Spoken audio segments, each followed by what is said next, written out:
আসসালামু আলাইকুম ওয়া রাহমাতুল্লাহি ওয়া বারাকাতুহু। প্রিয় ভাই বর্গ, বোন বর্গ, সবাই ভালো আছেন আশা করি। যে যেখান থেকে দেখছেন আপনাদের প্রতি জানাই শুভেচ্ছা অভিনন্দন। আমি আপনাদের উদ্দেশ্যে আন্তর্জাতিক ইসলামী বিশ্ববিদ্যালয় মালয়েশিয়া থেকে কথা বলতেছি। আজকে একটি গুরুত্বপূর্ণ ইস্যু নিয়ে আপনাদের সামনে আবির্ভূত হয়েছি। সেটা হচ্ছে এই বাংলাদেশে প্রাইমারি স্কুলগুলোতে ধর্মীয় শিক্ষা নিয়োগ। ধর্মীয় শিক্ষা নিয়োগ এটা কেন অত্যন্ত গুরুত্বপূর্ণ এবং কেন সরকারকে এই ক্ষেত্রে আরও বেশি কাজ করা উচিত, এই বিষয়ে ইনশাল্লাহ কথা বলব। একটা কথা প্রচলিত আছে, সেটা হচ্ছে education is the backbone of a nation. এর অর্থ হচ্ছে শিক্ষাই জাতির মেরুদণ্ড। তো শিক্ষা জাতির মেরুদণ্ড, আমরা এটা সবাই বিশ্বাস করি, সবাই জানি। বিভিন্ন জায়গাতে বিভিন্ন বক্তব্যে কথাগুলো আমরা বলেও থাকি। কিন্তু কোন শিক্ষা একটা জাতির মেরুদণ্ড? কোন ধরনের শিক্ষা? এটা কি ওই ধরনের শিক্ষা যে শিক্ষা মানুষকে দুর্নীতিবাজ তৈরি করে? এটা কি ওই শিক্ষা যে শিক্ষা মানুষকে দেশের অর্থ সম্পত্তি চুরি করে বিদেশে পাঠায়? এটা কি ওই শিক্ষা যে আপনার সমাজে নারীদেরকে হেনস্থা করে, নারীদেরকে আপনার অশ্লীলতাহানি করে? এটা কি ওই শিক্ষা যে সুদ ঘুষ মানুষকে খেতে উদ্বুদ্ধ করে? না, সুশিক্ষা কখনো এই সমস্ত অপরাধের দিকে মানুষকে ডাকে না। সুশিক্ষা হচ্ছে সেই শিক্ষা যে শিক্ষা মানুষকে একজন সত্যিকারের মানুষ হিসেবে সৃষ্টি করে। সুশিক্ষা হচ্ছে সেই শিক্ষা যে শিক্ষা মানুষকে একজন আদর্শবান মানুষ হিসেবে তৈরি করতে সহায়ক ভূমিকা পালন করে। সুশিক্ষা হচ্ছে সেই শিক্ষা যে শিক্ষা মানুষকে অন্য মানুষকে সম্মান করা শিখায়। সুশিক্ষা হচ্ছে ওই শিক্ষা যে শিক্ষা মানুষকে অন্যের অধিকার ফিরিয়ে দিতে শেখায়। সুশিক্ষা হচ্ছে ওই শিক্ষা যে শিক্ষা মানুষকে আপনার তার যে অধিকার আছে এটা ফিরিয়ে দিতে শেখায়। কিন্তু এই শিক্ষা আমরা কোথায় পাবো? এই শিক্ষা একমাত্র পাবো কোরআনের শিক্ষাতে। আমরা দেখছি আপনার সেই অক্সফোর্ড থেকে লেখাপড়া করে এসে বাংলাদেশের রাজনীতি যুক্ত হয়েছে। সেই অক্সফোর্ডিয়ানরা বাংলাদেশে আপনার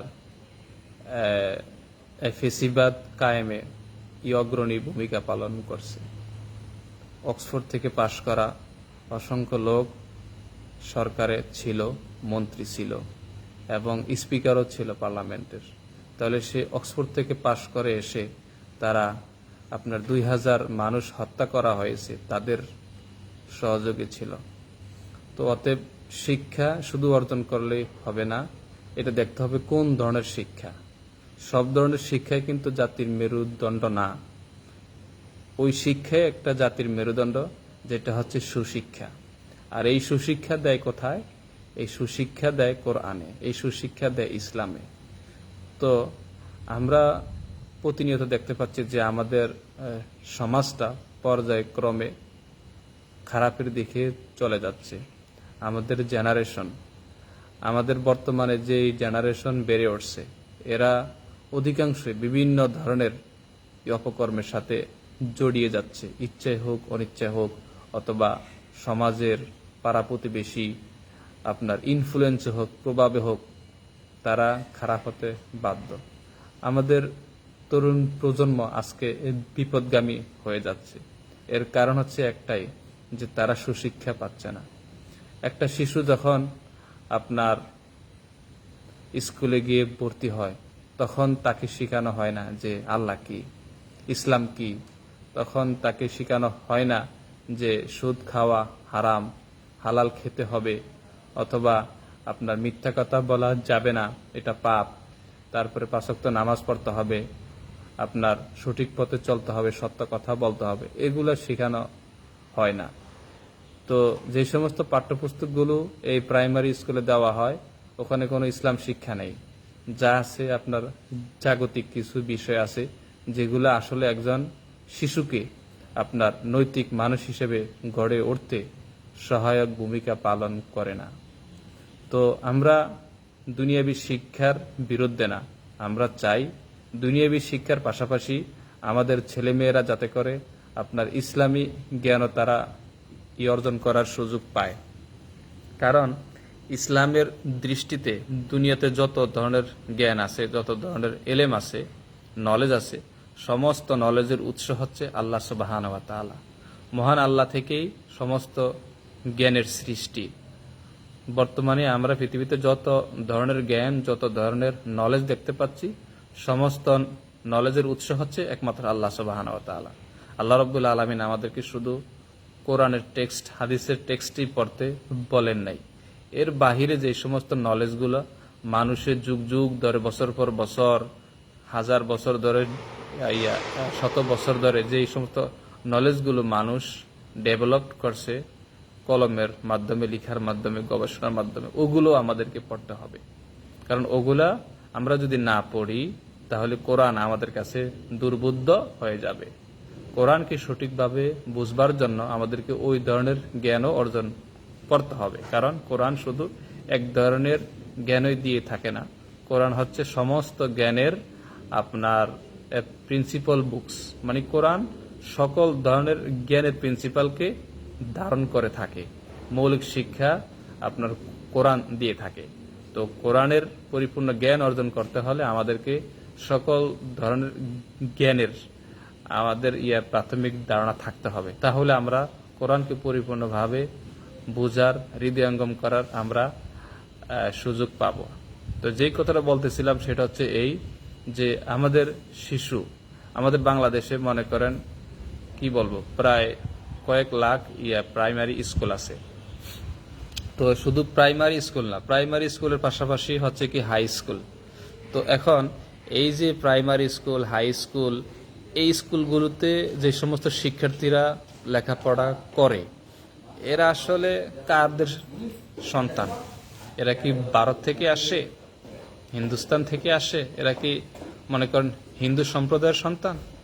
অথবা এরা বাংলাদেশের যে খ্রিস্টান আছে এটা কি শুধু ওদের সন্তান? অথবা বৌদ্ধরা আছে এরা কি শুধু কি ওদেরই সন্তান? না, ওদের সন্তান না, এরা মুসলমানদের সন্তান। এদের পার্সেন্টেজ, এদের শতকরা প্রায় কি আপনার 98% উপরে হচ্ছে মুসলমানদের সন্তান এই স্কুল, এই কলেজগুলোতে পড়াশোনা করে।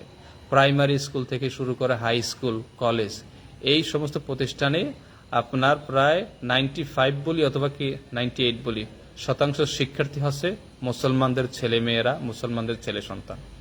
এখন একটা রাষ্ট্রের দায়িত্ব হচ্ছে কি নাগরিকের মৌলিক অধিকারকে ফিরিয়ে দেওয়া না, এটা নিশ্চিত করা। একটা রাষ্ট্রে তার জনগণ মৌলিক অধিকার পাচ্ছে কিনা এটা রাষ্ট্রকে নিশ্চিত করতে হবে, রাষ্ট্রকে এর জন্য খাটতে হবে।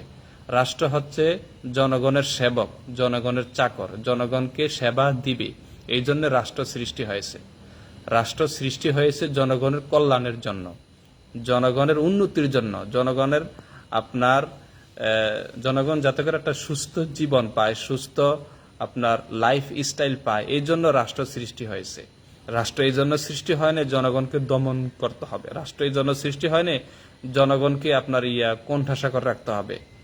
রাষ্ট্র সৃষ্টি হয়েছে জনগণের উপকারের জন্য, জনগণের কল্যাণের জন্য। এখন আসুন, আমরা আজকে বর্তমানে দেখতে পাচ্ছি যে আমাদের তরুণ প্রজন্ম নষ্ট হয়ে যাচ্ছে, তারা আপনার মাদকাসক্ত হয়ে যাচ্ছে, তারা অন্যায়, অপরাধ, অশ্লীলতার দিকে তারা ধেয়ে যাচ্ছে।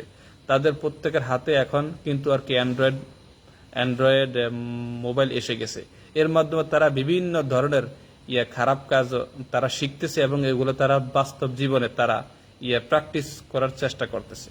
তো আমরা যদি এই প্রজন্মকে ধর্মীয় শিক্ষা যদি আমরা তাদেরকে না দেই তাহলে আমরা তাদেরকে নিয়ন্ত্রণ করতে পারবো না, আমরা তাদেরকে সঠিক মানুষ রূপে গড়ে তুলতে পারবো না, আমরা তাদেরকে সঠিক মানুষ হিসেবে আমরা তাদেরকে সমাজে আমরা তাদেরকে প্রতিষ্ঠিত করতে পারবো না। আমরা যদি লক্ষ্য করি আমরা দেখবো যে প্রত্যেকটা এলাকাতে কিন্তু এখন আপনার নেশা জাতীয় দ্রব্য ছড়িয়ে পড়ছে। তো আমরা যদি শিক্ষার মাধ্যমে ইসলামে নেশা জাতীয় দ্রব্য গ্রহণ করা কি হারাম, এই হারাম কনসেপ্টটা যদি আমরা আমাদের শিক্ষার্থীদের মাঝে না ঢুকাতে পারি, তাহলে তো তারা সব কিছুকে তারা হালাল মনে করবে। নেশা করা এটাকে তারা হালাল মনে করবে, বিড়ি সিগারেট খাওয়া, মদ খাওয়া, যত ধরনের হারামি কাজ আছে এই সবগুলোতে জড়িয়ে যাওয়াকে তারা তো এটাকে তারা হালাল মনে করবে। অর্থাৎ হারাম হালাল এই ধরনের জ্ঞান কিন্তু ইসলামে দেয়। যেই ধরনের শিক্ষা আপনার একজন মানুষকে সঠিক মানুষ হিসেবে গড়ে তুলতে সাহায্য করবে, এটা হচ্ছে ইসলামের জ্ঞান, কোরআনের জ্ঞান। কিন্তু আমরা দেখতে পাচ্ছি কি যে বর্তমানে একটা ষড়যন্ত্র চলতেছে যে আপনার স্কুলগুলোতে ধর্মীয় শিক্ষক যাতে করে নিয়োগ দেওয়া না হয় এর জন্য কাজ করা হচ্ছে। বরঞ্চ কি কিসের জন্য গুরুত্ব আরোপ করা হচ্ছে যে আপনার স্কুলগুলোতে গানের শিক্ষক দিতে হবে। আচ্ছা, গানের শিক্ষক আপনার এটা কি একটা জাতি গঠনের জন্য খুবই গুরুত্বপূর্ণ? সবাইকে কি আপনার গান শিখতে হবে? একটা দেশের সমস্ত নাগরিককেই আপনি কি গান শিখাবেন? এটা কি এতই গুরুত্বপূর্ণ? এই গান আমাদের জন্য কি উপকার আসবে? এই গান কি আমাদের ছেলে মেয়েদেরকে সৎ নৈতিক হিসেবে গড়ে তুলতে কি সহায়ক ভূমিকা পালন করবে? আপনি আনলেন, কিন্তু এই গানের তো রচয়িতাকে, এই গানের তো শব্দ চয়ন কি হবে?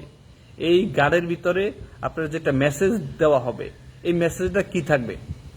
অতএব কোরআন যে একটা মেসেজ দেয়, কোরআন যে একটা শিক্ষা দেয়, এটা হচ্ছে সর্বশ্রেষ্ঠ শিক্ষা।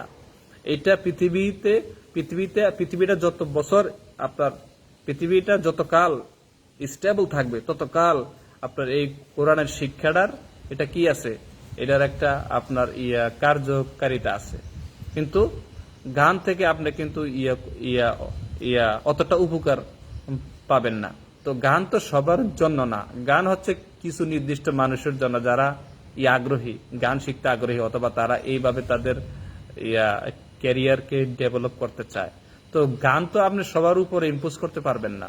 কেউ যদি কোনো অভিভাবক যদি তারা তাদের ছেলে মেয়েদেরকে গান শিখাতে চান, তখন তারা প্রাইভেট ভাবে তারা উদ্যোগ নেবেন। বিভিন্ন যে সমস্ত সেন্টার আছে অথবা যে সমস্ত ক্লাব আছে, তারা যদি ইচ্ছা করে তাদের ছেলে মেয়েদেরকে ওখানে পাঠাবে, গান শিখাবে, ঠিক আছে, শিখক। এটা হচ্ছে ব্যক্তিগত বিষয়। কিন্তু আপনার ধর্মীয় ইস্যুটা তো এটা ব্যক্তিগত না। মুসলমান মানে কি, তাকে ধর্মীয় শিক্ষা দিতে হবে। এটা একজন মুসলমানের এটা হচ্ছে কি একটা মৌলিক অধিকারের অংশ। খাদ্য, বস্ত্র, বাসস্থান, শিক্ষা ও চিকিৎসা এগুলো একজন মানুষের মৌলিক অধিকার। তো আপনি রাষ্ট্রের কাজ হচ্ছে কি মানুষ যাতে করে মৌলিক অধিকার পায়, এটা আপনাকে নিশ্চিত করতে হবে। তাহলে মুসলমানদের মৌলিক শিক্ষা হচ্ছে কি, মুসলমানদের মৌলিক অধিকার হচ্ছে কি ধর্মীয় শিক্ষা, এটা রাষ্ট্রকে নিশ্চিত করতে হবে। একটা বাচ্চা আপনার প্রাইমারি স্কুলে যাচ্ছে, তারপরে প্রাইমারি এডুকেশন শেষ করে সে হাই স্কুলে উঠছে, হাই স্কুল এডুকেশন শেষ করে সে কলেজে যাচ্ছে, কলেজ শেষ করে সে বিশ্ববিদ্যালয়ে যাচ্ছে। তার শিক্ষার এই যে এতগুলো ধাপ সে অতিক্রম করতেছে, কোনো ধাপেই তাকে ইসলামী শিক্ষা দেওয়া হচ্ছে না, কোনো ধাপেই তাকে কোরআনের শিক্ষার সাথে তাকে অ্যাটাচ করে দেওয়া হচ্ছে না। তাহলে এটা কিসের রাষ্ট্র? রাষ্ট্র তো সৃষ্টি হয় তার জনগণের কল্যাণের জন্য। এখন জনগণ যেটা চায় সেটা যদি রাষ্ট্র বাস্তবায়ন না করে, তাহলে তো এমন রাষ্ট্র তো কি না থাকাই উচিত। অতএব রাষ্ট্রকে জনগণের কল্যাণে কাজ করতে হবে। যেই জনগণ চায় তাদের সন্তানরা ইসলামী শিক্ষায় বেড়ে উঠুক, আপনাকে সেটা তো নিশ্চিত করতে হবে। তো প্রাইমারি স্কুল থেকে শুরু করে কলেজ পর্যন্ত, কলেজ থেকে বিশ্ববিদ্যালয় পর্যন্ত এই শিক্ষার সর্বস্তরে রাষ্ট্রকে ইসলামী শিক্ষা নিশ্চিত করতে হবে। একটা শিশু যখন প্রাইমারি স্কুলে পড়ে, তখন সেই প্রাইমারি স্কুলের আদলে তাকে টেক্সট বুক তৈরি করতে হবে। একটা শিক্ষার্থী যখন হাই স্কুলে উঠবে, তাকে হাই স্কুলের প্রত্যেকটা ক্লাসে তাকে আপনার সেইভাবে টেক্সট বুক তৈরি করে তাকে তার হাতে তুলে দিতে হবে। এবং এই টেক্সট বুকগুলো পড়ানোর জন্য উপযুক্ত শিক্ষক রাষ্ট্রকে নিয়োগ দিতে হবে। আজকে আপনি যদি খোঁজ নেন, অধিকাংশ প্রাইমারি, মানে অধিকাংশ বলতে কি, যত প্রাইমারি স্কুলে আছে বর্তমানে, এখানে যথেষ্ট পরিমাণে ধর্মীয় শিক্ষক আছে কিনা এটা আগে উদ্ঘাটন করা উচিত। কারণ প্রাইমারি স্কুলগুলোতে যদি আপনি একজন শিক্ষার্থীকে ইসলাম শিক্ষা না দেন, পরে সে কি হয়ে যাবে? ইসলাম বিমুখ হয়ে যাবে। মানুষকে ছোটকালে যে শিক্ষাটা দেওয়া হয় এটা সে কখনো বলতে পারে না, মৃত্যু পর্যন্ত সে এইটাকে মনে রাখে। অতএব এই যে একটা আপনার কঠিন মুহূর্ত, মানে একটা শিশুর জন্য সবচেয়ে গুরুত্বপূর্ণ একটা মুহূর্ত হচ্ছে কি? প্রাইমারি শিক্ষা। এই প্রাইমারি শিক্ষাতে যদি আমরা আমাদের বাচ্চাদেরকে ইসলাম শিক্ষা না দিতে পারি, তাহলে তারা আপনার উপরের দিকে উঠলে তারা এই ইসলাম বিমুখ হয়ে যাবে। তো ইসলাম বিমুখ যদি হয়ে যায় আমাদের ছেলে সন্তানেরা, তাহলে এটা তো আর মুসলিম রাষ্ট্র থাকবে না, এটা তো হিন্দুস্তানের পার্ট হয়ে যাবে। অতএব হিন্দুস্তানের যারা এজেন্ট হয়ে এই দেশে কাজ করেন, দয়া করে আপনারা একটু সাবধান হয়ে যান। এই দেশের ধর্মীয় কৃষ্টি কালচার, এই দেশের মানুষের চিন্তা চেতনার প্রতি আপনারা একটু শ্রদ্ধাশীল হন। এই দেশের মানুষ কি চায়, এই দেশের অভিভাবক কি চায়, এটা আপনারা একটু জানার চেষ্টা করুন। কারণ ইসলাম শিক্ষা, ইসলামের শিক্ষা অর্জন করা, এটা প্রত্যেকটা মুসলমানের এটা একটা কি মৌলিক অধিকার। এই মৌলিক অধিকারকে আপনারা নিশ্চিত করুন। প্রাইমারি স্কুল থেকে শুরু করে হাই স্কুল, কলেজ, সর্ব সেক্টরে আপনারা ধর্মীয় শিক্ষক দয়া করে নিয়োগ দেন। কারণ এই দেশে ধর্মীয় শিক্ষক আপনারা যদি নিয়োগ না দেন, তাহলে ধর্মীয় যে সমস্ত শিক্ষা প্রতিষ্ঠানগুলো আছে এগুলা কিন্তু আস্তে আস্তে অকেজো হয়ে যাবে। আপনি দেখেন আজকে কমি মাদ্রাসা থেকে প্রত্যেক বছর হাজার হাজার গ্রাজুয়েট বের হচ্ছে। আলিয়া মাদ্রাসাগুলোতে লক্ষ লক্ষ হাজার হাজার গ্রাজুয়েট বের হচ্ছে। তো এদের ভিতর থেকে যদি ভালো যারা একাডেমিক লোক, এদেরকে যদি আপনারা বিভিন্ন শিক্ষা প্রতিষ্ঠানে যদি নিয়োগ না দেন, প্রাইমারি স্কুল থেকে শুরু করে স্কুল, কলেজ, এগুলোতে যদি আপনারা নিয়োগ না দেন, তাহলে এরা কোথায় যাবে? এরা তো বেকার হয়ে যাবে, রাষ্ট্রের জন্য এরা তো বোঝা হয়ে যাবে। অতএব এরা যদি বাস্তব ক্ষেত্রে, এরা যদি কর্মক্ষেত্রে যদি জব না পায়, কাজ না পায়, তাহলে তারা আর কখনো মাদ্রাসামুখী হবে না। আমাদের গার্ডিয়ানরা, অভিভাবকরা, তারা তাদের ছেলে সন্তানদেরকে মাদ্রাসায় পাঠাবে না। কারণ মাদ্রাসায় পড়লে যদি বেকার হইতে হয়, তাহলে তো কোনো গার্ডিয়ান তার ছেলে মেয়েদেরকে আর মাদ্রাসাতে পাঠাবে না। অতএব জনগণের রায়কে আপনারা শ্রদ্ধা করুন। জনগণ যেটা চায় আপনারা সেটা বাস্তবায়ন করুন। সেটা যদি বাস্তবায়ন না করেন, তাহলে জনগণ বুঝে নিবে যে আপনারা আসলে জনগণের সরকার না, আপনারা হিন্দুস্তানের সরকার অথবা কোনো একটা ডিপ স্টেটের সরকার, যে ডিপ স্টেট পরিচালিত হয় আমেরিকা থেকে অথবা হিন্দুস্তান থেকে। এইভাবে যদি আপনারা জনগণের সাথে যদি কাজ করতে চান, তাহলে আপনারা এই দেশে টিকতে পারবেন না। অতএব জনগণের ইচ্ছা আকাঙ্ক্ষাকে আপনারা শ্রদ্ধা করুন।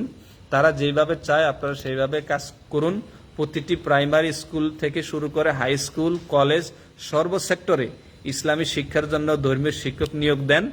এটা যদি করতে পারেন, তাহলে আমাদের সমাজের জন্য যেরকম উপকার আসবে, আমাদের রাষ্ট্রের জন্য সেরকম উপকার বয়ে আসবে, এবং আমাদের প্রতিটি পরিবার, সব জায়গায় একটা শান্তিপূর্ণ পরিবেশ বিরাজ করবে। আমাদের সমাজ থেকে আপনার সন্ত্রাস, চাঁদাবাজ, তারপরে হচ্ছে কি অশ্লীলতা, বেয়াফানা, তারপরে হচ্ছে মাদকাসক্তি, এগুলো সব দূর হয়ে যাবে।